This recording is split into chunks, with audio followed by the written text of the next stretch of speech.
네, 할렐루야. 한 주간도 잘 지내셨는지요? 한 주간 주 안에서 승리된 한 주가 되었길 믿고 또한 축복합니다. 점점 날씨가 계속 더워지고 있어요. 그리고 또 가끔 비도 크게 올 때가 많고요. 외출할 땐 항상 우산이랑 또 실내로 가면 추운 에어컨 때문에 얇은 잠바를 들고 다니는 게 참 좋을 것 같습니다. 그리고 집안에서 혹시라도 주무실 때 에어컨을 틀더라도 항상 타이머를 잘 해놔야 또 새벽에 너무 춥거나 해서 감기 걸리지 않을 것 같습니다. 자, 오늘 본문 말씀 읽어드리도록 하겠습니다. 요한복음 18장 25절에서 27절 말씀입니다. 시몬 베드로가 서서 불을 쬐더니 사람들이 묻되 너도 그 제자 중 하나가 아니냐? 베드로가 부인하여 가로되 나는 아니라 하니 대제사장 중 하나 베드로에게 귀를 베어 버리운 사람의 일가라 가로되 내가 그 사람과 함께 동산에 있었던 것을 내가 보지 아니하였느냐? 이에 베드로가 또 부인하니 곧 닭이 울더라라는 말씀입니다. 여러분, 주님은 그 십자가의 사건 전에 이미 그 최후의 만찬 그 시기쯤에서 베드로에게 한번 이렇게 얘기한 적이 있어요. 너는 3번 나를 부인할 것이다 라고 이렇게 얘기했었죠. 사실 그 말만 보면 베드로라는 제자는 늘 주님을 제일 충성스럽게 따르고 늘 항상 성경 말씀 속에서 예수님이 이 땅에서 하시는 사역 안에서 베드로는 늘 항상 큰 비중을 차지하고 있었어요. 그리고 늘 믿음으로 나아가는 모습을 보이고 있었고요. 그래서 이 주님이 이렇게 물어볼 때 베드로는 마태복음 26장 35절에 대답했죠. 저는 주님과 같이 죽어도 저는 주님을 부인하지 않을 거라라는 이런 어떻게 보면 멋있는 말을 했죠. 또 그때 당시 어떻게 보면 좀 항상 선두에 섰던 그 베드로의 모습이 담아있던 구절이기도 할 것 같습니다. 너무나도 한 예수님과 같이 죽을지언정 주를 부인하지 않을 정도로의 그런 믿음이 있었고 그런 강력한 담당과 자신감이 있었죠. 그리고 모든 제자들도 사실 동일하게 그렇게 말을 했습니다. 그 대답을 할 때 사실은 우리는 베드로의 믿음의 대답이라고 얘기할 수 있을 것 같아요. 참 대단한 믿음이죠. 주님이 죽을 거라고 말을 했는데도 나는 주님을 따라가겠다, 같이 함께 하겠다 라는 이 대단한 믿음이 사실 그래서 어떻게 보면 우리가 그 찬양 중에서도 주님의 말씀을 의지하고 깊은 곳에 그물을 던진 그런 스토리의 주인공도 또한 베드로지 않습니까? 그렇게 체험했던 베드로고 주님이 행하셨던 걸 모든 걸 봤기에 또 이 담대한 믿음으로 나아갔던 것 같습니다. 그러나 오늘 우리가 본 이 말씀은 베드로는 주님을 부인을 했어요. 주님이 모른다라는 거죠. 부정을 했다라는 겁니다. 주님을 모른다고, 그리고 심지어 그 산에서 주님을 잡아가시는 그 산에서 베드로를 본 사람도 너 그때 같이 있었지 않느냐, 그런데도 부인을 했다는 것입니다. 여러분, 이 말씀만 보면 우리가 그냥 글자로만 보면 주님의 말씀대로 이렇게 되었구나 라는 이런 생각 생각만 할 수밖에 없겠지만, 우리가 자세히 베드로라는 사람을 바라보면 여기에서 주님은 큰 뜻이 이 안에 있는 것입니다. 그것은 그 믿음으로 선포한 베드로의 자신과 자아감을, 그 자존감을 깨트려 버리는 것이죠. 그 베드로가 자신 있게 주님 앞에서 같이 죽을지언정 저는 주님을 부인 안 하겠다라는 그런 담대한 고백이 산산조각이 난 것입니다. 그렇게 자신 있게 고백한 베드로의 그 모습이 산산조각이 난 것이죠. 주님 앞에 그 얘기했던 그 모습들이 조각이 난 것이고, 그리고 그 자신 있게 믿음으로 고백했던 자기 자신이 자기 자신조차 부인해버린 것입니다. 이러한 베드로의 모습을 보면서 사실 상당히 우리의 인생 가운데 아무리 믿음으로 선포하고 나아가도 이 베드로와 같이 죽음에 목숨이 걸린 이러한 상황이었을 때 우리는 어떻게 선택을 하게 될까요? 이러한 베드로의 모습이 과연 정말 좀 우리 눈으로 보면 좀 비참하고 비굴하고 그런 모습이 마치 베드로한테만 있는 것일까요? 사실 그렇지도 않습니다. 우리가 인생을 살다 보면 우리의 허리를 구부리고 우리가 이 세상에서 살아갈 수밖에 없는 것이죠. 가장으로서, 엄마로서, 또한 직장인으로서 늘 사회에 나가든 아니면은 생활 가운데서 우리는 우리의 고개를 숙여야 되는 일들이 많이 있습니다. 우리가 자신만만하게 당당하게 무엇을 기도하고 또 믿음으로 이렇게 나아갈지라도 때론 그 믿음으로 고백하고 그 믿음으로 기도했던 게 내 자신에게 돌아오는 희망 회로고 희망 고문이 될 수도 있는 것입니다.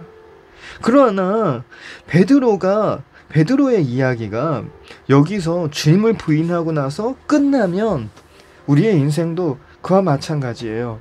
우리가 믿음으로 여태까지 고백하고 선포하고 나아갔던 것이 실패된 것이, 그것이 못 이뤘던 것이, 주님께 서약했던 것, 그런 것이 다 못 이루었던 것이 그냥 끝나는 것입니다. 그러나 베드로는 어떻게 됐죠? 나중에는 죽음의 시련 가운데, 죽음이란 그 문턱 앞에서도 하나님을 전파하고 주님이 알려주신 이 진리를 선포하며 나아갈 수 있는 베드로가 되는 것입니다. 이러한 죽음의 두려움과 시련이, 만약 이러한 수치심이, 만약 이러한 고통이 이 시기에 주님이 돌아가셨던 이 시기에 없었으면 베드로는 나중에 혼자서 나아가서 자기의 목숨이 위태로워할 그 상황과 그 환경 가운데서 복음을 전파할 수 있는 그러한 위기의식의 경험도 없고 그 위기와 그 두려움을 이겨낼 그 능력조차 없는 것이라는 것이죠.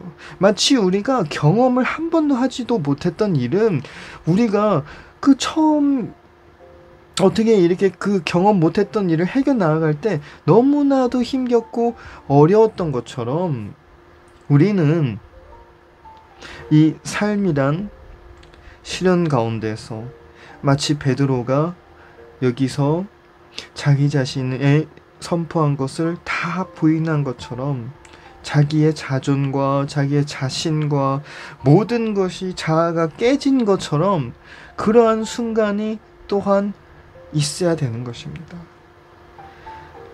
삶의 시련과 연단은 정말 괴롭습니다.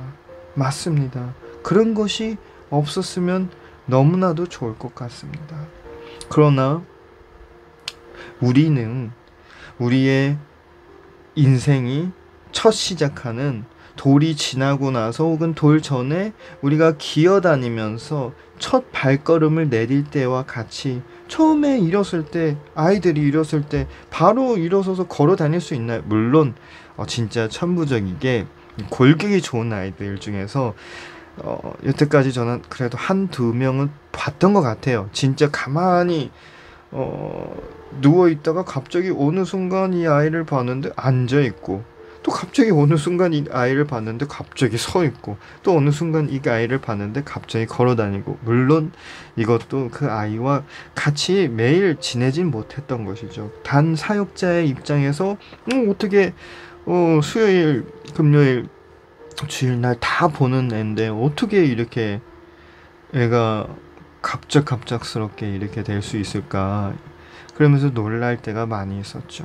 그러나 그 소수의 진짜 골격이 좋고 근육이 발달된 아이들 외에는 사실은 그 목 가누는 것도 힘들고, 그리고 기어다니는 것도 힘들고, 앉아있는 것도 힘들고, 일어서는 것, 걸어다니는 것도 힘들 것처럼 우리 삶 가운데에서 모든 일들 가운데선 다 반드시 그 경험이 있어야 되는 것입니다.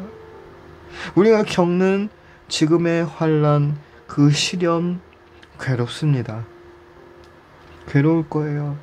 베드로도 너무나도 괴로웠겠죠. 주님을 부인할 때. 정말 저희가 베드로였으면 어떤 마음이 들까요? 와, 이 죽일 놈. 주님한테 이렇게 얘기해놓고 또 부인했어. 내가 주님 앞에서 나는 주님과 함께 할 수 있다라고 얘기해놓고 나서 그러면서 한숨과 후회와 괴로움에 시달려 있을 겁니다. 삶의 연단이란 그런 것이죠. 그 베드로가 겪던 그 마음과 그 겪었던 마음 추후에 본인이 전도를 나가며 제자를 키워나갈 때 그 성장한 베드로의 모습과 동일하게 우리는 지금 삶 가운데 그 시련과 연단을 바라보면서, 지금 우리가 오늘 본 베드로의 모습을 바라보면서 우리는 본받아야 됩니다. 베드로의 이야기는 여기서 끝이 아니에요. 그냥 괴롭고 외롭고 막 속이 끓어오르고 막 너무나도 후회스럽고 이러한 자신의 모습으로 끝나는 게 아니라 결국에는 전도 여행을 나가고 수많은 제자를 키우고 하나님의 산 증인이 되는 것이지 않습니까? 그리고 목숨의 위협을 방해도 결국 주님의 말씀을 선포하고 주님의 가르쳐 주신 이 믿음의 말씀들을 당당하게 선포하며 나아가는 베드로가 되었지 않습니까? 물론 우리 삶 가운데 그 많은 시련 때문에 우리가 주님을 원망했을 수도 있고, 때로는 우리의 고개를 돌릴 수도 있고, 때로는 우리가 실수했을 수도 있고, 베드로처럼 주님을 부인했을 수도 있어요.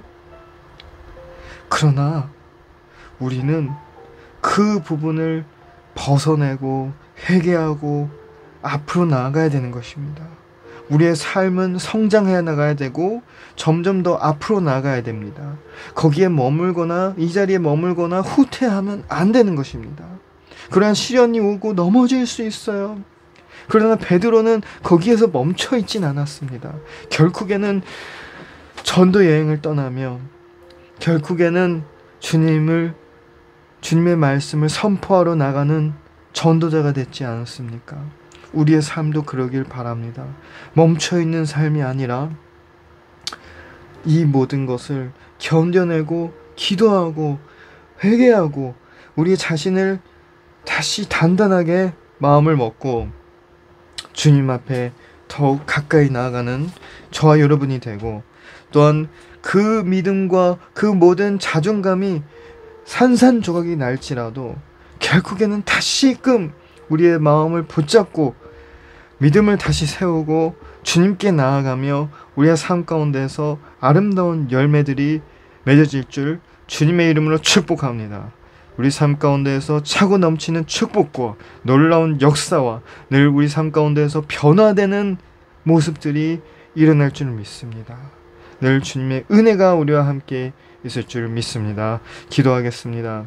하나님 아버지 감사합니다. 거룩한 주일에 주님의 거룩한 말씀을 우리에게 보내주셔서 감사드립니다. 주님, 이 말씀을 보며 주님 아버지 오늘 이 시간 우리가 충만한 은혜를 받을 수 있도록 허락하여 주시옵소서. 주님, 그렇습니다. 우리 삶 가운데서 산산조각난 내 자신, 나의 마음, 나의 믿음, 주님, 너무나도 힘들고 지치고 괴롭습니다. 그러나 주님, 다시 오늘 밤 주님 앞에 나가기를 원합니다. 우리의 죄를 용서해 주시고 우리가 주님을 부인했던 그 모습들을 용서해 주시고, 마치 베드로가 부인했던 것처럼 우리가 주님을 멀리했던 그 우리의 모습들을 용서해 주시며 우리의 마음을 붙잡아 주시며 주님, 다시금 일어설 수 있도록 허락하여 주시옵소서. 때론 우리의 삶 가운데 우리의 모습은 그렇게 완전하지 않을지라도 주님이 우리와 함께 하시면 완전하게 될 줄 믿습니다. 주님, 우리가 기도하는 모든 기도의 제목들이 있습니다. 일터의 기도 제목이 있습니다. 공부의 기도 제목이 있습니다. 인간관계의 기도 제목이 있습니다. 사람과 사람 사이의 그 갈등 속에서의 마음의 상처들이 있습니다. 주님 아버지, 또한 마음의 갈등이 있고 마음의 상처들을 두고 기도하는 사람이 있습니다. 신체의 건강, 또한 경제적인 부분, 또한 하나님 수많은 기도 제목을 들고 주님 앞에 나왔습니다. 주님, 우리의 기도를 응답하여 주시며 우리 삶 가운데에서 쓰러지는 만큼 일어설 수 있는 힘을 허락하여 주시옵소서. 또한 우리가 삶 가운데에서 우리가 모르게, 우리도 모르는, 남들도 모르는 우리 마음속의 죄들, 우리의 죄 지은 입술들 주님 용서하여 주시며 다시 새롭게 할 수 있으며 주님 앞에 다시 일어설 수 있도록 허락하여 주시옵소서. 우리의 모든 기도를 주님께 다 맡겨드리며 모든 기도는 주 예수님 이름으로 기도드립니다. 아멘. 네, 한 주간도 수고하셨습니다. 한 주간도 함께 말씀을 붙잡고 나아가는 우리가 되길 주님의 이름으로 간절히 축복합니다. 우리 다음 주에도 건강한 몸으로 기쁜 마음으로 함께 예배 드릴 수 있기를 간절히 소망합니다.